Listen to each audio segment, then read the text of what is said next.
Hello friends, welcome to my channel Sanskar forever. मैं पायल लेकर आई हूँ आज आपके लिए बैसाख महात्म का 10वां अध्याय। शुरू करने से पहले अगर आप मेरे चैनल पर नए हैं या आपने मेरे चैनल को अभी तक सब्सक्राइब नहीं किया है तो पहले आप मेरे चैनल को सब्सक्राइब कर लीजिए, बेल आइकन के बटन को ऑल पर सेट कर लीजिए ताकि आने वाली सभी वीडियोस की नोटिफिकेशन मिल सके आपको आप ही के फ़ोन पर। तो चलिए शुरू करते हैं हम बैसाख मास के महात्म का 10वां अध्याय। मैथिली बोला, हे ब्राह्मण, आपने कामदेव की स्त्री रति का चरित्र सुनाया, अब कृपया अशून्य शयन व्रत धारण करने की विधि कहिए। इसमें क्या दान होता है, कैसे पूजन किया जाता है तथा उसका क्या फल होता है। यह सुन श्रुतदेव कहने लगे, हे राजन, इसका विधान श्री हरि भगवान ने लक्ष्मी जी से कहा था, वह सब मैं तुम्हें सुनाता हूँ, जिससे श्यामवर्ण लक्ष्मीपति जगन्नाथ संपूर्ण पापों को नाश कर प्रसन्न हो जाते हैं।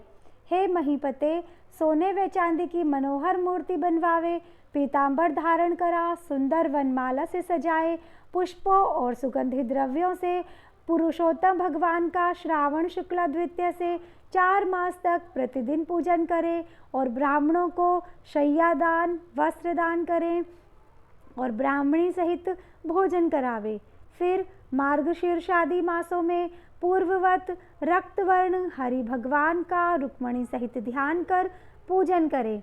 ऐसे ही चैत्र मास से 4 मास तक भूमि पर आसन बिछा भक्ति से श्री भगवान का पूजन करें और आषाढ़ की तृतीया के दिन समाप्त करें।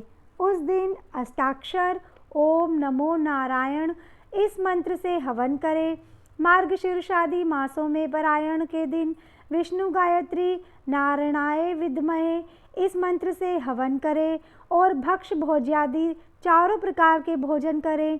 और चैत्रादि मासों में सहस्त्र शीर्षा इस पुरुष सूक्त मंत्र से हवन कर पंचामृत खीर घृत पक्का मालपुआ भोग के लिए करावे और लक्ष्मी नारायण को स्नान करा।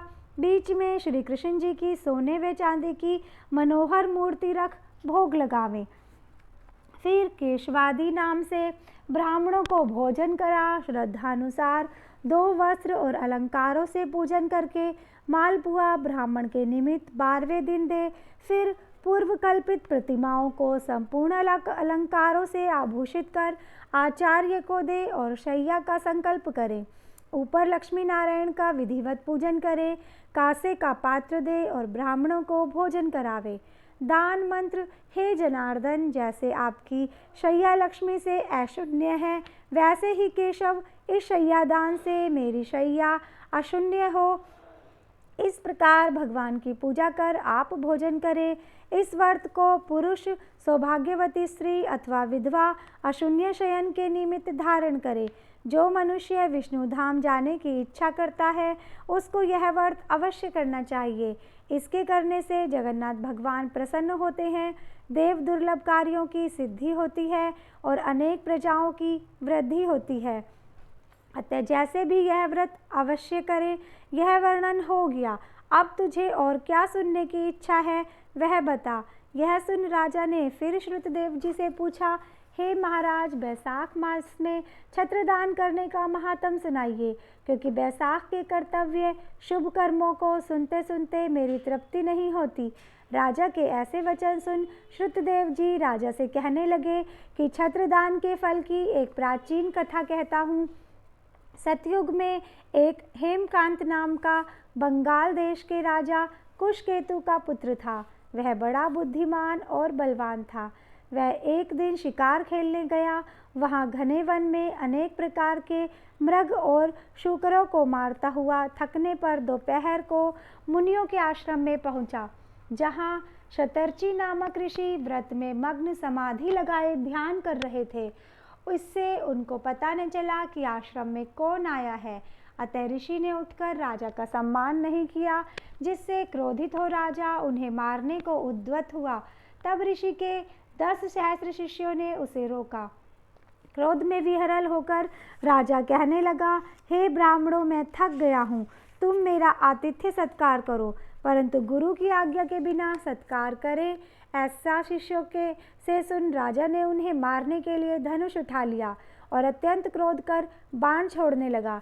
तब शिष्य भागने लगे। उनमें से 300 शिष्यों को मार डाला और आश्रम में रखी हुई वस्तुओं को पाप बुद्धि सैनिकों ने ले लिया और खूब भोजन किया। जब सायंकाल के समय राजा सेना सहित पुरी में आया और उसके पिता कुशकेतु ने इस दुष्ट व्यवहार को सुना तो बेटे की निंदा कर पुरी से बाहर निकाल दिया। तब हेमकांत व्याकुल हो गहन वन में चला गया। वहाँ उसे ब्राह्मणों की हत्या सताने लगी। वहाँ पर जीव जंतुओं को मारकर खाते हुए इधर उधर घूमते घूमते 28 वर्ष बीत गए। एक दिन की बात है कि तीर्थ यात्रा करते हुए त्रित नामक महामुनि वैशाख मास में दोपहर के समय वन में आए, जो धूप और तृषा के मारे व्याकुल और वृक्षहीन स्थान में मूर्छित होकर गिर पड़े। दैव योग से हेमकांत ने त्रित मुनि को ऐसी दशा में देखकर ढाक के पत्तों की छतरी बना, धूप निवारण के लिए सिर पर लगाई और अलंबू का जल दिया। इस उपचार से मुनीश्वर की मूर्छा जाती रही। जब चेत हुआ तो उस पत्तों की छतरी को लगाए धीरे धीरे किसी गांव में पहुँचे। इसी पुण्य के प्रभाव से उसकी 300 ब्रह्म हत्याएं दूर हो गई, जिससे हेमकांत को बड़ा विस्मय हुआ कि मेरी ब्रह्म हत्या कैसे दूर हो गई। इसी विचार में पड़ा था कि हेमकांत को संग्रहणी नामक रोग उत्पन्न हो गया, जिससे प्रारस संकट जान व्याकुल हुआ। तभी उसे 3 पुरुष बड़े भयंकर यम के दूत दिखाई दिए। वह अपने कर्मों को सोचने लगा कि उसे छत्री दान का ध्यान आया। सो ही वह विष्णु भगवान का स्मरण करने लगा। तुरंत विष्णु भगवान ने अपने महामंत्री विश्वक्सेन को आज्ञा दी कि तुम जल्दी जाकर यमदूतों को रोको, क्योंकि हेमकांत ने बैसाख मास में धर्म किए हैं। इसीलिए उनसे छुड़ाकर उनके पिता कुशकेतु राजा के पास ले जाकर कहो कि विष्णु भगवान की आज्ञा अनुसार तुम हेमकांत को राज्य का भार सौंप दो। विष्णु भगवान की आज्ञा पा विश्वक्सेन हेमकांत को साथ ले कुशकेतु के पास गए और जो बात विष्णु भगवान ने कही थी वह सभी उनको बता दी, जिसे सुनकर कुशकेतु ने पुत्र को सिंहासन पर बिठाया और स्वयं अपनी स्त्री सहित वन में तप करने चला गया। तब राजा हेमकांत ने बैसाख मास में कहे सब शुभ धर्मों को किया, जिनके करने से जितेंद्रिय दयालु सर्व संपत्ति से युक्त पुत्र पौत्र आदि से संपन्न हो संपूर्ण भोगों को भोग कर विष्णु लोक को गया। बैसाख मास के धर्मों से अधिक कोई धर्म पापों के नष्ट करने वाला नहीं है और यह सुलभ तथा धर्म अर्थ काम मोक्ष रूप पुरुषार्थ चतुष्टर्थ का दाता है। तो फ्रेंड्स, इस तरह से हमारा बैसाख का 10वां अध्याय पूर्ण होता है। अगर आपको ये वीडियो अच्छी लगी हो तो इसे ज़्यादा से ज़्यादा शेयर कीजिए, मेरे चैनल को सब्सक्राइब कीजिए और बेल आइकन के बटन को ज़रूर प्रेस कीजिए। राधे राधे।